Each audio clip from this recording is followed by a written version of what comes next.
So one thing that I like to do on guitar is to vary the way that I pick chords, to breathe new life into familiar chord progressions. Now this is made so much easier when it comes to utilising fingerstyle guitar, because you've got all your fingers at your disposal as opposed to just a pick. Let's take a look at a common chord progression, the 1-6-2-5, and we're going to be looking at that in the key of D. So the chords for that would be as follows: D, B minor, E minor, and A. Now I'm going to make those chords 7th chords, so we've got D major 7, B minor 7, E minor 7, and I'm going to leave A as just an A major. If you did want to follow along with the tabs for this lesson and for all of my lessons on YouTube, they're all available on my Patreon page, so do check that out. Your support would be greatly appreciated. As well as that, if you enjoy the video and you feel like you're gaining something from it, then please do like and subscribe, because that would really help me out. So for this example, what I've decided to do is to pick out certain intervals within the chords to create this sort of recurring motif. The intervals that I've gone for are these 6th intervals, which are easily accessible within these bar chord shapes. This first picking sequence on this chord sounds like this. So we're starting up at the D major 7 shape up at the 5th fret. The strings that I'm picking straight away are the 5th, 4th and 2nd strings. But you'll notice I'm not plucking them all at the same time, I'm sort of staggering them a little bit to create this slightly arpeggiated effect.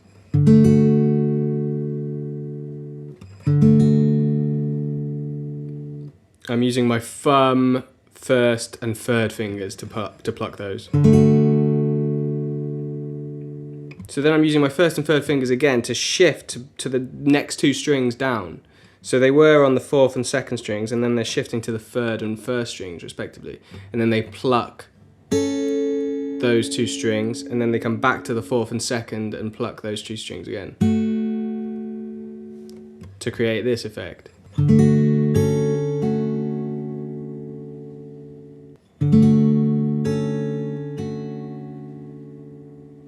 So for the following 3 chords, that picking pattern remains the same. So once you got that down, all you have to do is think about the next chord shape, but you can stick with the same picking pattern.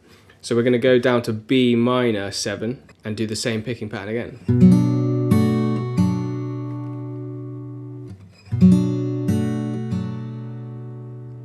And the same thing again up at E minor 7. And again at A.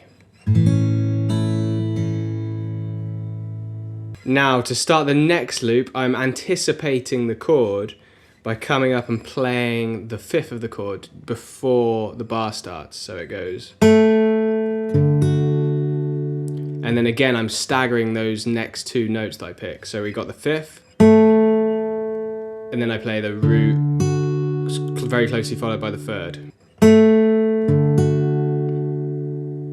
And then the pattern continues with the 6th intervals, so we go like this.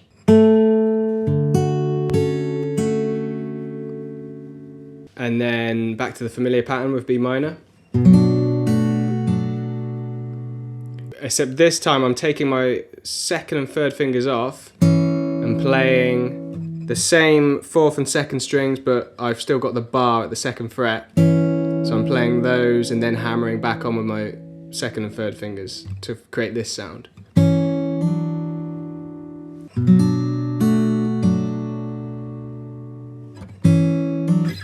And then you want to be ready to slide up quickly to the 7th fret for the next chord. And then it's the same again with the E minor 7. Except this time we do the same thing where we take our 2nd and 3rd fingers off and then just play at the 7th fret. Same again with the 1st and 3rd fingers on the 4th and 2nd strings. You're not hammering on this time, you're just playing that. And then we go down to the A. And then the same thing to anticipate the next loop.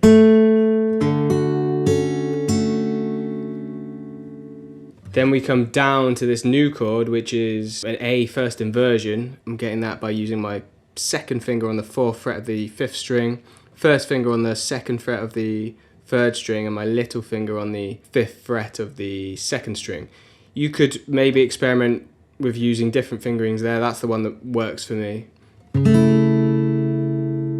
It's that sound, and then we go down. It sort of leads us. It's like a passing chord to lead us down to B minor 7. And then it's the same picking pattern again. And then we've got another passing chord here, which is this D major 7 over F sharp. Really lovely, rich sounding chord. Which leads us into this G major 7 add 9 chord. It's a little bit tricky to finger this, and you definitely need short fingernails on this hand because otherwise it's going to be a nightmare.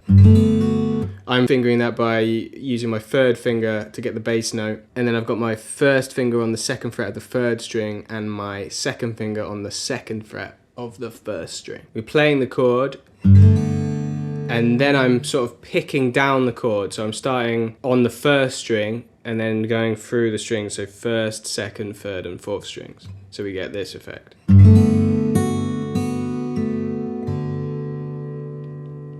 The melody is on the 2nd string, you play it open, and then you play the 2nd fret and slide up to the 3rd fret. And then that leads us into the next chord, which is this really nice G minor 6.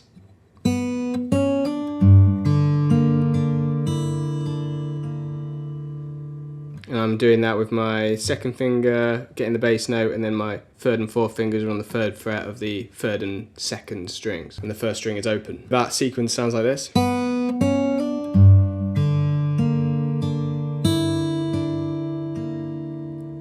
then we end on just a D.